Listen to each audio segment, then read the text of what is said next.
सौराष्ट्र समाचार बीडे news. Sant Nirankari mission का 78वां वार्षिक निरंकारी संत समागम सद्गुरु माता सुदीक्षा जी महाराज और निरंकारी राजपिता रमित जी के सानिध्य में 31 अक्टूबर से 3 नवंबर तक संत निरंकारी आध्यात्मिक स्थल समालखा हरियाणा में आध्यात्मिकता के पावन वातावरण में आयोजित किया गया। 650 एकड़ के विशाल क्षेत्र में आयोजित इस सत्संग समागम में देश विदेश से लाखों भक्तों ने भाग लिया और भक्तिमय वातावरण का आनंद लिया। इस संत समागम का मुख्य विषय आत्ममंथन था। इस समागम में मुंबई और महाराष्ट्र से लाखों भक्तों ने भाग लिया, जिसमें हजारों सेवा दल, भाई बहन और अन्य सेवादार भक्त शामिल थे, जिन्होंने समागम की विभिन्न सेवाओं में अपना महत्वपूर्ण योगदान दिया। समागम के प्रथम दिन संध्या काल में विशाल मानव परिवार को संबोधित करते हुए सद्गुरु माता सुदीक्षा जी ने कहा कि एक निरंकार परमात्मा है जो शाश्वत है और यही परम सत्य है। यही परमात्मा सबका मूल स्रोत है। जब हम इस स्रोत से जुड़कर एकत्व की भावना में लीन हो जाते हैं तो मन में कहीं भी प्रतिकूल भावना उत्पन्न नहीं होती। समागम का मुख्य विषय आत्ममंथन इस दिशा में अग्रसर है कि हम इसी एक सत्य के आधार पर आत्मनिरीक्षण करके अपनी अंतरात्मा की यात्रा जारी रखें। समागम के दूसरे दिन की शुरुआत एक भव्य सेवा दल रैली के साथ हुई। इस आकर्षक रैली में देश विदेश से हजारों सेवा दल भाई बहनों ने भाग लिया।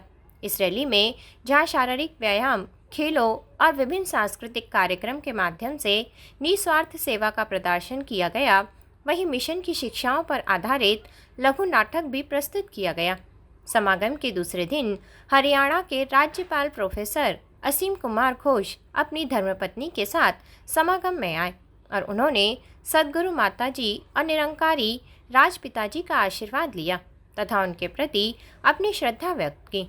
अपने संबोधन में उन्होंने संत निरंकारी मिशन की दिव्य विचारधारा और मानवता के प्रति की गई निस्वार्थ सेवा की प्रशंसा की।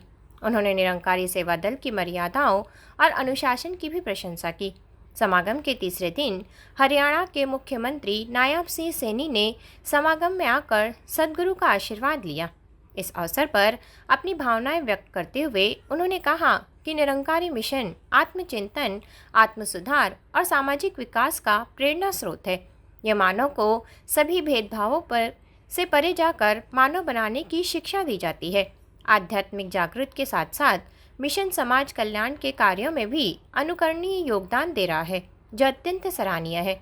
इस वर्ष का संत समागम 4 दिवसीय था, जिसका समापन सोमवार रात्रि को सद्गुरु माता सुदीक्षा जी महाराज के दिव्य प्रवचन के साथ हुआ, जिसमें सद्गुरु माता जी ने कहा कि ईश्वर ने इस संसार को अत्यंत सुंदर बनाया है और मनुष्य को इसका आनंद अवश्य लेना चाहिए, परंतु हमें अपने विवेक और बुद्धि का प्रयोग ईश्वर द्वारा रचित सृष्टि की सभी वस्तुओं का सदुपयोग करने के लिए करना चाहिए, न कि उनका दुरुपयोग करने के लिए।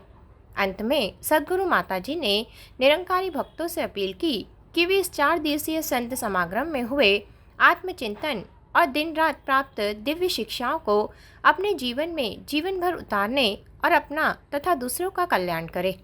इस संत समागम के प्रतिदिन कवि दरबार कार्यक्रम का आयोजन किया गया, जिसमें विद्वान बच्चों, महिलाओं और पुरुषों सहित कुल 38 कवियों ने हिंदी, पंजाबी, अंग्रेजी, हरियाणवी, मुल्तानी, उर्दू और मराठी भाषाओं में आत्ममंथन विषय पर अपनी कविताएं प्रस्तुत की, जिन्हें श्रोताओं ने खूब सराहा। संत समागम में आधुनिक तकनीक और विद्युत प्रकाश व्यवस्था का उपयोग करके एक अत्यंत सुंदर प्रदर्शनी तैयार की गई, जो श्रद्धालुओं के आकर्षण का केंद्र बनी। श्रद्धालुओं की सुविधा के लिए इस प्रदर्शनी को 3 भागों में विभाजित किया गया था, अर्थात मुख्य प्रदर्शनी, बच्चों की प्रदर्शनी और संत निरंकारी चैरिटेबल फाउंडेशन की प्रदर्शनी। समागम शुरू होने से पहले से लेकर समागम की समाप्ति तक ये प्रदर्शनी भक्तों के लिए दिन रात खुली रही, जिसका लाभ लाखों भक्तों ने उठाया।